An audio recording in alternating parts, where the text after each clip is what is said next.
relation to Mrs. Johnson? Yes, Mrs. Johnson was my great aunt, and I would like to say that I never did call her Mrs. Johnson. It was always Aunt Mattie. I think she was Aunt Mattie to a lot of people. She was. How long were you in the school for? Kindergarten through high school, and probably even before kindergarten. And you are a graduate of the school? Yes, 1939. And what is your present occupation? I'm a Colonel, U.S. Air Force, retired. At this time I'd like to ask if indeed there was a boarding department, if you could give us some concept as to what it was like. I understand you lived in that for a while. Yes, our family lived in the school home from 1934 until June of 1939. And the school home was very well utilized during the early part of the school. And it was divided into a dormitory for girls and a dormitory for men, with usually a school home mother. How many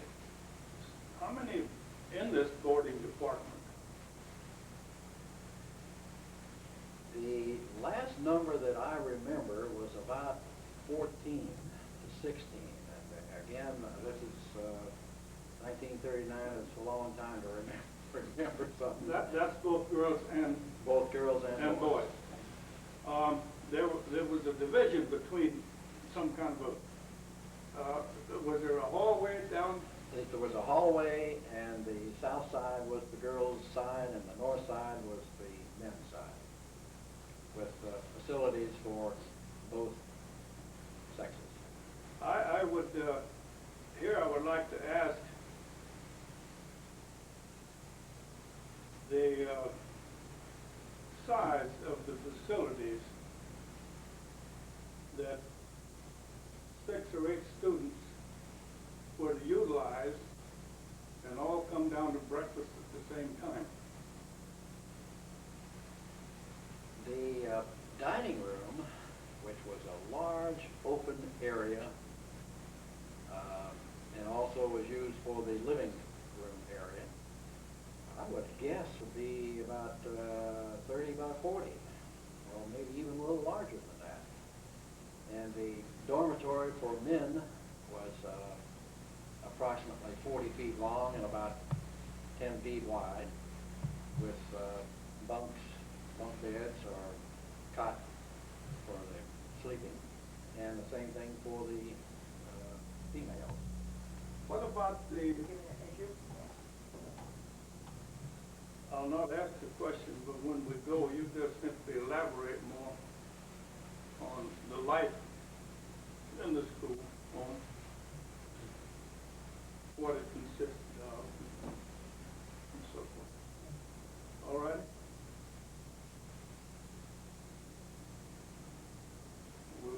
We're on. To elaborate a little more on the sleeping arrangements for the men and the women, it was a sleeping porch exposed for the men on the north side and exposed to the outside by a screen for the women on the south side. And there were 2 toilet facilities, one for the men and one for the women. And it's remarkable how well we got established in the morning by all of these people getting up at the same time and all of them having to be there at the same time for breakfast, and still not cause any hardship on any one person.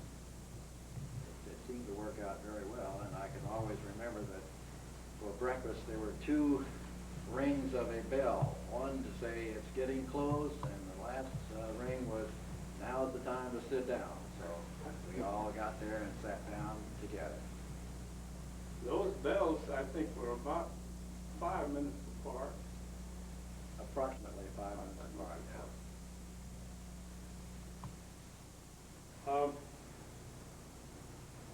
can you give us some indication of the tables from which we were served our food?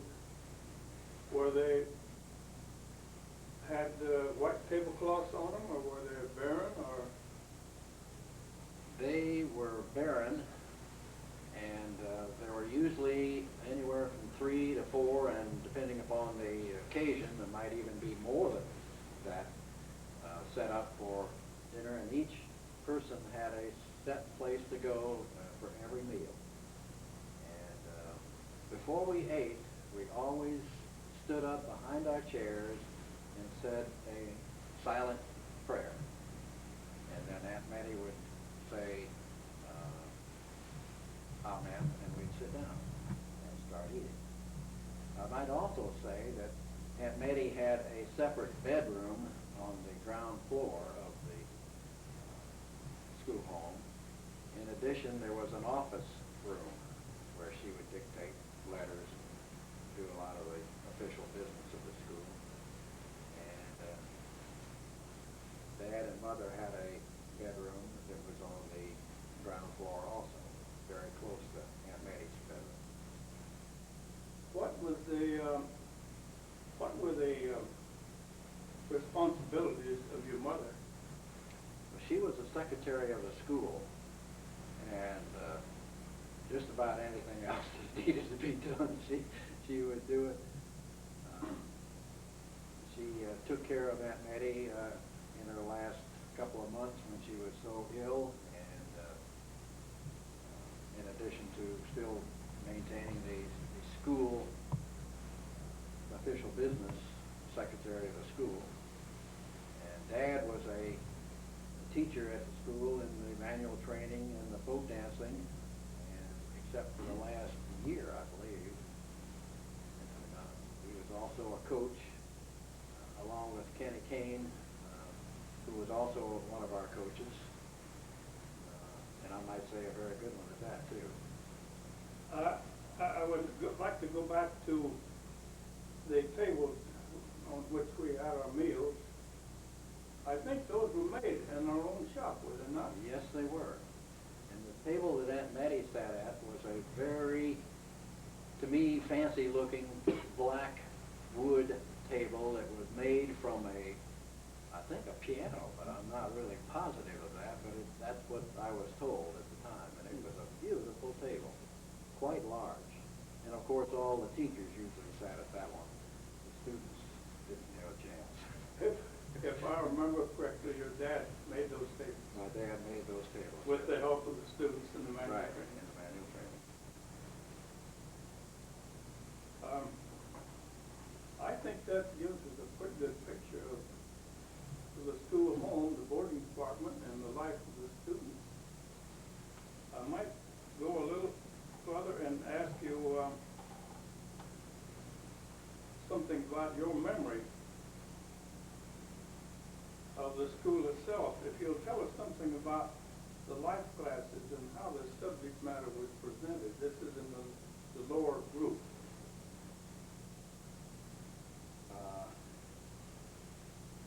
I really can't remember the details. All I know is that I was anxious to get to class every day. I did not want to skip. I did not want to play hooky. Of course, if I had, I certainly would have been caught.